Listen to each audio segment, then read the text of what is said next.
All right. Joining me on the line as he does every Friday on the show, his name is Mike Reyes, possibly Michael J. Reyes. We don't know. He works for Cinemablend.com, and you can find him on social media at Mr. Controversy 83. Mike, what's going on? We know there's no J in the middle, but that's a story for another day. What's your middle name? I'm doing well. What? I don't care how you're doing. What's your middle name? Oh, we're not doing that on air. Why? Are you ashamed of your middle name? No, I'm not ashamed of my middle name. You just don't want people to find you? Pretty much. Okay. I like keep it like I'll tell some people my full name just because, friends and everything, but it's like at the same time, that's kind of an extra layer of protection. Oh, okay. I have the two kind boring... of like the true name thing in Hellboy. Oh, yeah. No, it's Harry Dresden that was real big in, and knowing something's true name. Oh, and Exorcist. Oh, that too. The later movies when they named the demon, because if you know the demon's name when you know the demon's name, you have power over it, I believe is the theory. Yeah. No, that's exactly it. We all know that the devil's real name is Scott Jurgensen. All right. With that, we'll move on to the actual movies. Mike, what are we looking at for movies this week? Well, we've got a holdover from last week because as we are getting into award season, there are certain movies that'll open at festivals, and then they'll go to open limited in theaters and widen up the next week, which is a long way of saying we've got The Eyes of Tammy Faye coming to wide audiences this week. It's the story of Tammy Faye and Jim Baker, played by Jessica Chastain and Andrew Garfield, respectively. They were pretty big televangelists back in the 80s, and it shows their rise to power as well as the ultimate downfall that they endured thanks to some pretty big scandals. Now, just before we even get into this, B-sox, do you remember the Baker scandal at all? Were you cognizant of that? I know we're not too far off in age. In the 80s, no. Like when you said her name, it tickled a string in my brain where it's like, that name for some reason. I couldn't place it. Depending on who you're talking about, fortunately or unfortunately, the Bakers kind of became a huge punchline when it came to the religious right in the 80s because of this scandal. And SNL especially loved to light into them. And I think it was Phil Hartman and Jan Hooks that they had playing Jim and Tammy Faye in their sketches. Maybe that's why I remember it. Probably. But the movie is disappointingly unfocused because it's, the movie's called The Eyes of Tammy Faye. It's based on a 2000 documentary about Tammy Faye Baker and her, it was centered on her. So you would expect the movie to kind of pull that same sort of weight. And just the performances in the film are fantastic. Jessica Chastain, it's supposed to be her movie. Okay. The movie doesn't let it be her movie, but it's supposed to be. And she blazes with her performance. Andrew Garfield's really good in this. You've got Vincent D'Onofrio playing Jerry Falwell, and there's another big preacher of the era. There's a real good cast to this film, but the story is so unfocused that it just really dings up the appreciation of it, because it starts out definitely telling Tammy Faye's story, and then eventually it gets to a point where the big scandal that rocked their world comes into play, and it feels like the movie kind of shifts gears to that. And, nobody's performance is let up, but just the lack of focus really took me out of it, and, it's okay. Okay. But I'm not, I cannot enthusiastically recommend this film, except for the performances. You're not like, this is awesome, man. I would say that about Jessica Chastain because I'm a huge fan of hers, and she again just shows up ready to work, and she probably will be. I would be surprised if she doesn't get some sort of acting nomination for this. All right. So only is this theaters or on demand as well? Only in theaters. Okay, cool. Mike Reyes from Cinemablend.com joining me on the line. What's the next movie? The next movie that I have seen is The Guilty, which is a remake of a 2018 Danish film. This is a Netflix original that will be in limited theatrical release this weekend. And I believe October 1st is when it goes to streaming. Okay. It's from director Anton Fuqua, who you would know from films like Training Day. Oh, then it's good. The Magnificent Seven remake. And he reteams with Jake Gyllenhaal because they did a boxing movie together called Southpaw. Yeah. And so they reteamed. This movie is about a demoted police officer played by Jake Gyllenhaal who is manning the desk at a 911 call center. It's his last night of like desk duty before some pretty big stuff should happen, and they'll determine whether he gets to go back on the beat or not. And after a series, he eventually stumbles on a 911 call that basically defines the night. And like, it's a single location movie. You sort of get flashes of other locations where things are going on, but for the most part, it's Jake Gyllenhaal, focused on him. He does not leave the building that he's in. Okay. And that's part of what's really good about this. He is like, Jake Gyllenhaal is a riveting actor. As far as I'm concerned, I think he's a fantastic talent in, our modern age. And watching him get to rule over this film, so to speak, it's an experience. I think it lets up a little bit towards the end, but for the most part, just this is an electrifying movie. Again, you've got Anton Fuqua directing, you've got Jake Gyllenhaal starring, Nick Pizzolatto, who wrote True Detective and created the show, writes this remake, and quite good. Boy, Training Day was 2001. Yeah, it was 20 years. 20 damn years. Wow. What's weird? That's one of the few Denzel Washington movies I like. Wow. I don't know what it is about it. Like, I don't get it for some reason. Yeah, you don't.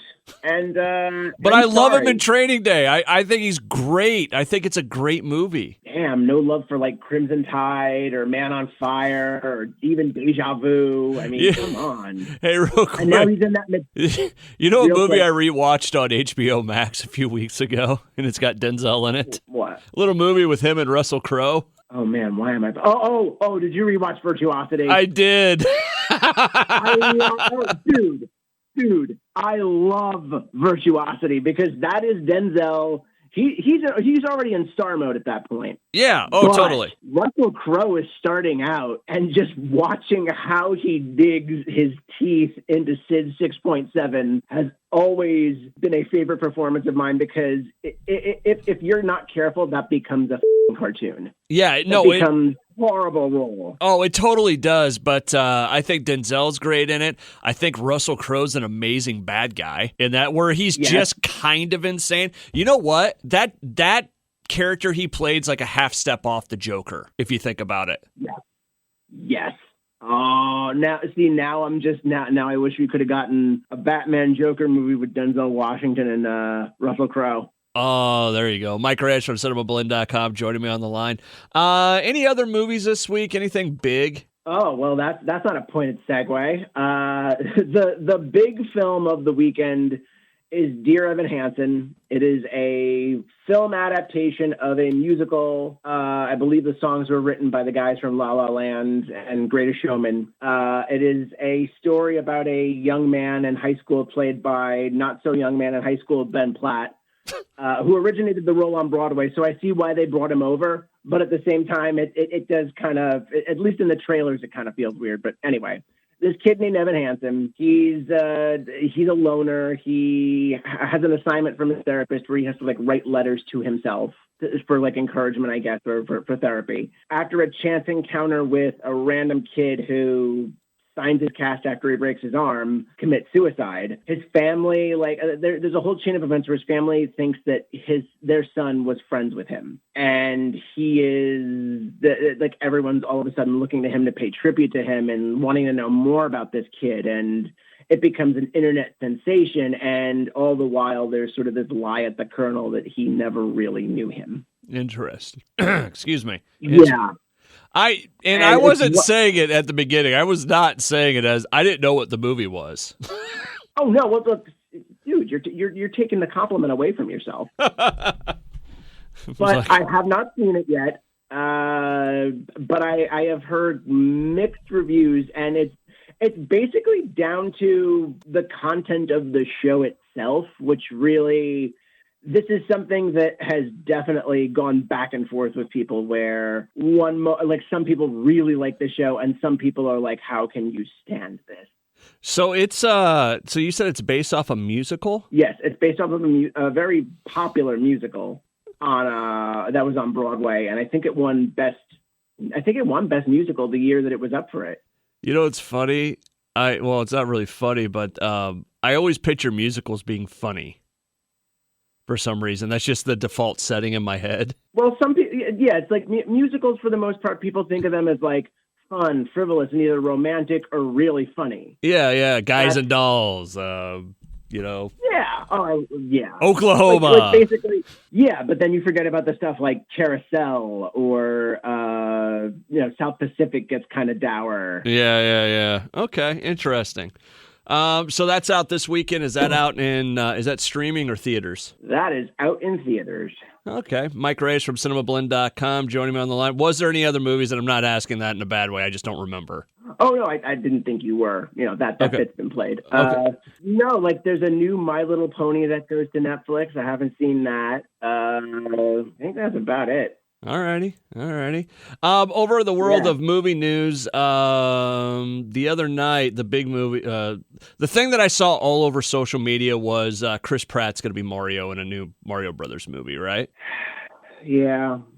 Why? Yeah. Are you not? I forget. Are you not a Chris Pratt fan? I'm okay with him, but I'm starting to see the limits to his range. Okay. Because we haven't really seen him in anything different, have we? Well, I was just about to correct myself. Not so much the limits of his range, but the limits of what Hollywood kind of wants him to play. But at the same time, I don't think he's pushing back too hard on it, especially when stuff like the Tomorrow War gets made. Yeah. But, and he was supposed to have this movie like Cowboy Ninja Samurai, I think, or I forget what the name of it was. But like Cowboy Ninja Samurai. I forget what the name of it was. This really weird name that I don't even know if they're still making it at this point. But yeah, we've got Chris Pratt as Mario, Charlie Day as Luigi, which that makes me happy. Okay. Anya Taylor-Joy as Princess Peach, great choice. Jack Black as Bowser, fantastic. Keegan-Michael Key as Toad, yes. Seth Rogen as Donkey Kong. I don't remember Donkey Kong talking at all, right? Doesn't matter anymore. This is a new movie from Universal and Illumination, the studio that's brought you good movies like Sing, and then everything else like The Minions, Despicable Me, Secret Life of Pets. They did a decent Grinch remake. I liked the Grinch movie. I liked it too. I think it's fun. I have not seen a Grinch movie that I don't like. I like the Jim Carrey one. I like the Benedict Cumberbatch animated movie. Gotta love the original. Like, I have yet to find an incarnation of that story I don't like, and I will fight people for that. What's your favorite one then? Oh, the original. Original? There's part of me that really likes the Benedict Cumberbatch one. Well, yeah, because the Benedict Cumberbatch one kind of draws, it does what the Jim Carrey one did, where it draws more backstory into his life. But I kind of, as much as I like the Jim Carrey one, I kind of think the Benedict Cumberbatch one did it better. I liked it, not so much the backstory, because it's like we've talked about with the Joker movie. I don't need to know the Joker's past, right? But the world building that they made in that movie was really, really cool. I just liked the look of it and all that. But anyways, Mario movie. What do we think it's going to be about? Because it doesn't have. It's just Untitled Mario film at this point, right? I have no damn clue. I just know that what will be happening in it is they've got Charles Martinet, the voice of Mario, playing himself in this movie. So I have some sort of feeling that this is going to be another, I would not be surprised if this is kind of like a free guy, free-for-all meets the Marvel Cinematic Universe, where it's like, okay, we're going to go through Nintendo's properties and just jump world to world, and maybe they come into the real world, and they meet the man that voices Mario, and there is a cute scene where Mario and Mario are out Marioing each other, Mario. Yeah, I could see that. I don't know. I think it's interesting. I don't know.